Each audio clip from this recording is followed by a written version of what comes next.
यह है ATV Real Kadik। यह है ATV Real Kadik।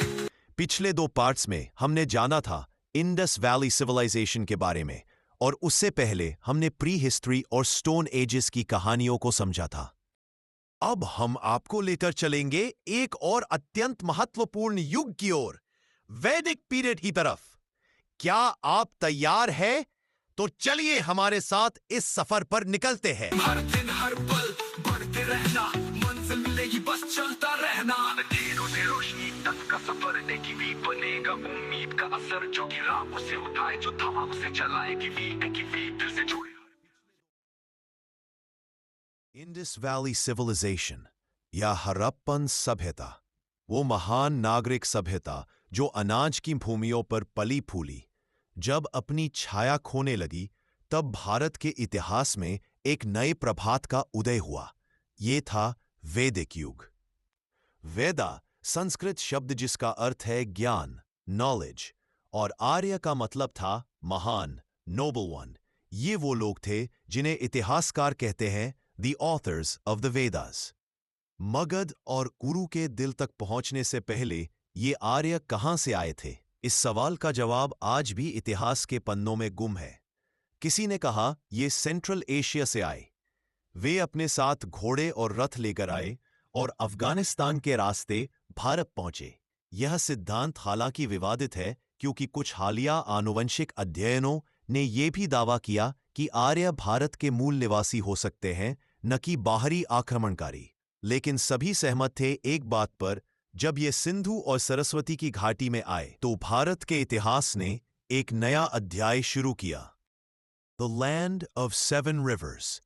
ऋग्वेद में इस जगह को सप्ता सिंधु देश कहा गया है, 7 नदियों का देश। सरस्वती, विपासा, परुष्णी, वितस्ता, सिंधु, शुतुद्री और असिकनी।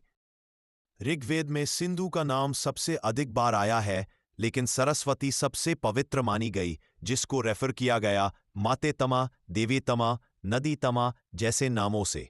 ये थी सब नदियों की मां, और इन्हीं किनारों पर आर्यंस ने अपने गांव बनाए, अपनी सभ्यता रची। वैदिक युग 2 बड़े हिस्सों में विभाजित है। ऋग्वेदिक या प्री वैदिक काल 1500 से 1000 BCE और लेटर वैदिक काल 1000 से 600 BCE। ऋग्वेदिक युग में आर्य सप्ता सिंधु के किनारे थे, लेकिन समय के साथ वे यमुना और गंगा की घाटी तक पहुंच गए। इसी ब्रह्मर्षि देश से फिर निकला आर्यावर्ता, उत्तर भारत का पूरा विस्तार। वेदास कहलाए श्रुति, जो सुनी गई, लिखी नहीं। ये मंत्र थे जो ऋषियों ने अनुभव से सुने और स्मृति बना दिए। इन्हें 2 भागों में बांटा गया, कर्मकांड, संहिता और ब्रह्मणा, और ज्ञानकांड, अरण्यका और उपनिषद। यह था भारत का प्रथम एनसाइक्लोपीडिया ऑफ नॉलेज। ऋग्वेदा के 10 मंडलों में सबसे पुराने मंडल 2 से 7 माने जाते हैं। तीसरे मंडल में ही है गायत्री मंत्र, जो ऋषि विश्वामित्र ने सूर्य के सवित्र देव के नाम पर लिखा, और 9वें मंडल के 108 सूक्तों में सिर्फ एक ही देवता का गान है, सोमा, अमृत का देवता। ऋग्वेदिक समाज एक पितृसत्तात्मक समाज था। सबसे छोटी इकाई थी कुल, एक परिवार। ग्राम के मुखिया को ग्रामणी और राज्य के मुखिया को राजा कहा गया। लेकिन राजा के साथ थी 2 सभाएं, सभा और समिति। राजा के पास था पुरोहित, राजनीति का मार्गदर्शक, और सेनानी, आर्मी चीफ। ये वो समय था जब हिंदू सोसाइटी में लोकतंत्र की झलक मिलती थी, लेकिन राजतंत्र अधिक बलवान था।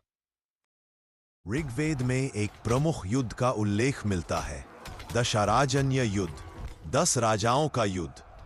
ये था भारत के कुल के राजा सुदास के खिलाफ 10 राजाओं का संघर्ष।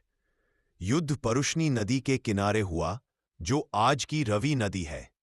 सुदास की जीत ने उन्हें ऋग्वैदिक भारत का सम्राट बना दिया। ऋग्वैदिक धर्म प्रकृति पूजन पर आधारित था।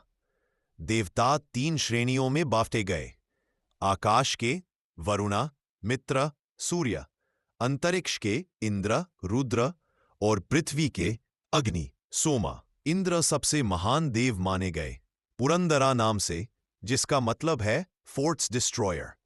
लगभग 250 सूक्त उनके नाम लिखे गए। ये बताता है कि ऋग्वेदिक देवता सिर्फ भारत तक सीमित नहीं थे, उनका प्रभाव दूर पश्चिम तक था। ऋग्वेदिक आर्यंस पशुपालन पर निर्भर थे। गाय उनके लिए धन थी, इसलिए गायों को अघन्य कहा गया, यानी जो मारने योग्य नहीं बल्कि पवित्र और पूजनीय प्राणी है। कृषि में यावा यानी बार्ली प्रमुख अन्न था। स्वर्ण का हार निष्का कहलाता था और कर्मा लोहार, तक्षा सुथार, अरित्री नविक कहलाते थे। व्यापार में विनिमय की प्रथा थी, अर्थात एक्सचेंज सिस्टम। ऋग्वेद ने एक आदर्श दिया, ऋता अर्थात विश्व का प्राकृतिक नियम, कॉस्मिक ऑर्डर, और ऋता के पालन से निकली बाद में हमारी परंपरा, धर्मा। वरुणा को कहा गया ऋतस्य गोपा, यानी नियम का रक्षक। ऋग्वेदिक युग ने हमें सिर्फ मंत्रों का संग्रह नहीं दिया, बल्कि सोच का नया दौर दिया, जहां मानव ने प्रकृति से बातचीत करना सीखा। और ये बातचीत ही बनी हमारे इतिहास की पहली भाषा। हम अगले भाग में देखेंगे कैसे ये मंत्र रिचुअल बन गए और रिचुअल बन गए दर्शन का आधार, यानी द राइज ऑफ लेटर वैदिक एज। ऋग्वेदिक युग के बाद आर्य अपने पश्चिम के गांव छोड़कर पूरब की ओर बढ़े। यमुना, गंगा और शारदा घाटियों तक उनका विस्तार हुआ। यह था लेटर वैदिक एज, लगभग 1000 से 600 BCE तक। जहां पहले सिंधु के किनारे घोड़े की ताप थी, अब वहां लोहे के हल ने खेत जोते। इस युग ने जन्म दिया नए राज्यों को, कुरु, पंचाल, विदेहा और कोसाला। इस युग में लोहा यानी कृष्णला या श्यामा लोहा का उपयोग बढ़ा। अत्रंजिखेरा जैसे स्थलों पर लोहे के उपकरण मिले, जो बताते हैं कि यह समय भारत के लोहे युग का आरंभ था। लोहे ने खेती को बढ़ावा दिया और खेती ने समाज में दिया स्थिरता, यानी कि नागरिकता का बीज। छोटे छोटे कुल और जनजातियों के संगठन बदलते गए। राज्य ने महाजनपद का रूप लिया। कुरु और पंचाला के साथ साथ विदेहा, जिसे स्टार्ट किया था निमि विदेह ने। राजा जनका विदेहा के ही थे, जिनकी पुत्री सीता थी, और कोसाला, जहां के किंग प्रसेनजीत थे, जैसे राज्य प्रमुख हुए। ये वही युग था जब राज्य व्यवस्था संगठित होने लगी। सेनाएं, राज्यकोष, पुरोहित और मंत्री सब अपनी जगह लेने लगे। ऋग्वेदा के मंत्र अब यज्ञ में प्रयुक्त होने लगे। इस युग में लिखा गया यजुर्वेदा रिचुअल्स या कर्मकांड के मंत्रों और क्रियाओं का ग्रंथ। सामवेदा ने उन मंत्रों को गायन बना दिया, इससे ही निकली हमारी प्राचीन संगीत परंपरा। और अथर्ववेदा ने अपने 20 खंडास में जादू टोना, रोग रोगनी और शांति पठों को समाहित किया। यजुर्वेदा के 2 रूप बने, शुक्ल यानी व्हाइट और कृष्ण यानी ब्लैक यजुर्वेदा, और इन दोनों ने जन्म दिया कर्म और श्रद्धा के युग को। यज्ञ यानी अग्नि में आहुतियां देना, यह केवल धर्म नहीं, राज्य और समाज दोनों का मूल बन गया। ब्राह्मण ग्रंथों ने बताया कैसे यज्ञ करना है, किस देव को क्या आहुति देनी है। सब कुछ पुरोहित के अधिकार में था, और इस तरह धर्म, कर्म और अर्थ सभी यज्ञ के चक्कर में घूमने लगे। इस युग में कुछ स्त्रियों ने भी वेदों का अध्ययन किया। उनमें प्रमुख थी गार्गी वचकनवी, मैत्रेयी, लोपामुद्रा और घोषा। ये ब्रह्मवादिनी कहलाई, जो ब्रह्म के तत्व पर चिंतन करती थी। जनक के राजसभा में गार्गी और यज्ञवल्क्य के संवाद उपनिषदों में लिखे मिलते हैं। यह वो युग था जब धर्म के साथ दर्शन भी जन्म ले रहा था। ब्राह्मण ग्रंथों के बाद कुछ ऋषि वन में गए और वहां लिखे अरण्यकाज, जहां यज्ञ के अर्थ पर विचार हुआ। उनसे निकले उपनिषद। यह विचार कि मनुष्य और ब्रह्म एक ही तत्व है। यम और नचिकेता का प्रसिद्ध संवाद कठोपनिषद में मिलता है, जहां मृत्यु देवता यम नचिकेता को बताते हैं, आत्मा ना मरने वाली है ना जन्म लेने वाली, उसका ज्ञान ही मोक्ष है। पुरुष सुक्ता में कहा गया, ब्रह्मणस्य मुखम असीत बहु राजन्यकृता उरु तदस्य यद वैश्य पादभ्याम शूद्रो अजायत। इससे वर्ण व्यवस्था का संकल्प उभरा, ब्राह्मण, क्षत्रिय, वैश्य और शूद्र। शुरुआत में यह वर्ण व्यवस्था कर्म पर आधारित थी, लेकिन आगे जाकर जन्म पर आधारित हो गई और समाज के बीच एक रेखा खींच दी।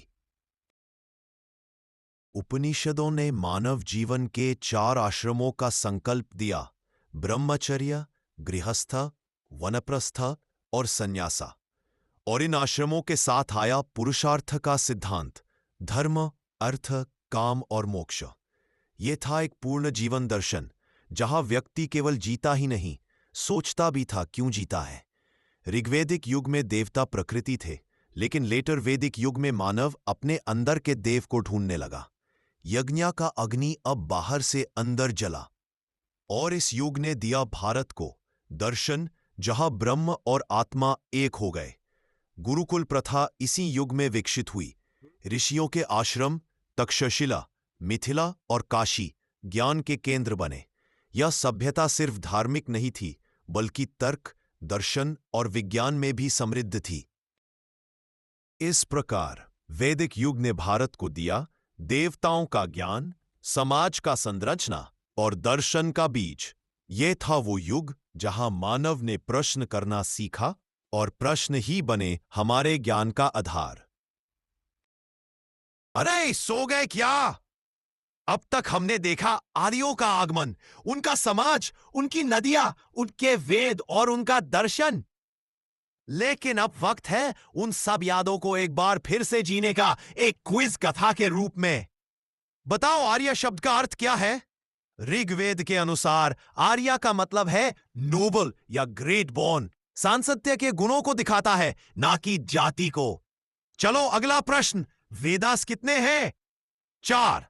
ऋग्वेद, सामवेद, यजुर्वेद और अथर्ववेद।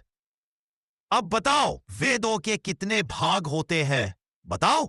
4। संहिता, ब्राह्मणा, अरण्यका और उपनिषद। याद रखो, संहिता और ब्राह्मणा कर्मकांड से जुड़े हैं, जबकि अरण्यका और उपनिषद ज्ञान कांड से। ऋग्वेद में कितने मंडल है? 10 मंडल। सबसे पुराने 2 से 7 मंडल। तीसरा मंडल विश्वामित्र द्वारा रचित और इसी में लिखा गया गायत्री मंत्र, जो सूर्यदेव सवित्र को समर्पित है। अब एक दृश्य प्रश्न, ऋग्वेदा में वर्णित सप्त सिंधु यानी लैंड ऑफ 7 रिवर्स की सारी नदियों के बारे में बताओ। सरस्वती, सिंधु, विपासा यानी आज का ब्यास रिवर, परुष्णी यानी मॉडर्न रावी रिवर, वितस्ता जो कि है आज की जेलम रिवर, शुतुद्री यानी आज की सतलज और असिकनी मतलब आज की चेनाब रिवर। ऋग्वेदा में सबसे अधिक बार कौन सी नदी का उल्लेख है? सिंधु। और सबसे पवित्र मानी गई किस नदी को? सरस्वती, यूसे कहा गया नदीतमा, सबसे उत्तम नदी। चलो समाज की ओर। ऋग्वेदिक युग में सबसे छोटी सामाजिक इकाई क्या थी? कुल मीन्स फैमिली। उसके बाद ग्राम, विश और जना सब मिलकर बनाते थे आर्यन समाज।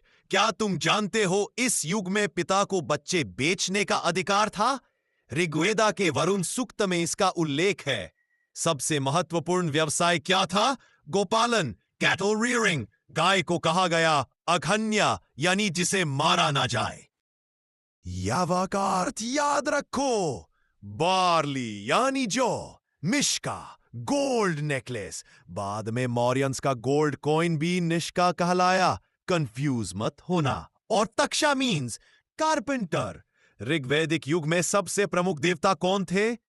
इंद्रा, उन्हें कहा गया पुरंदरा, फोर्ट्स के विध्वंसक। दूसरे स्थान पर अग्नि और तीसरे पर वरुणा। वरुणा को ऋतास्य गोपा कहा गया, कॉस्मिक ऑर्डर के रक्षक। पॉलीथीज्म यहां प्रचलित था, अनेक देवता एक विश्वास। बोघास कोई इंस्क्रिप्शन ऑफ तुर्की में भी इन 4 देवताओं का उल्लेख मिलता है, इंद्रा, मित्रा, वरुणा और नसत्या। सभा का मतलब विद्वानों का समूह और समिति का मतलब जनता का समूह। अथर्ववेदा ने उन्हें कहा प्रजापति की 2 पुत्रियां। यजुर्वेदा और ब्राह्मणा ग्रंथों ने रिचुअल्स को जटिल बनाया, पर इसके बाद कुछ ऋषियों ने कहा सच यज्ञ तो मन के अंदर होता है। इसी विचार से जन्म हुआ उपनिषद परंपरा। ये वह समय था जब भारत ने पहली बार कहा आत्मा और ब्रह्म एक ही तत्व है। उपनिषदों से निकला मोक्ष का विचार और शब्द सत्यमेवा जायते फ्रॉम मुंडका उपनिषद, जो आज भारत के राजमुद्रा पर लिखा है। ऋग्वेदिक युग ने प्रकृति की पूजा सिखाई और लेटर वैदिक युग ने मन के ब्रह्म को समझा।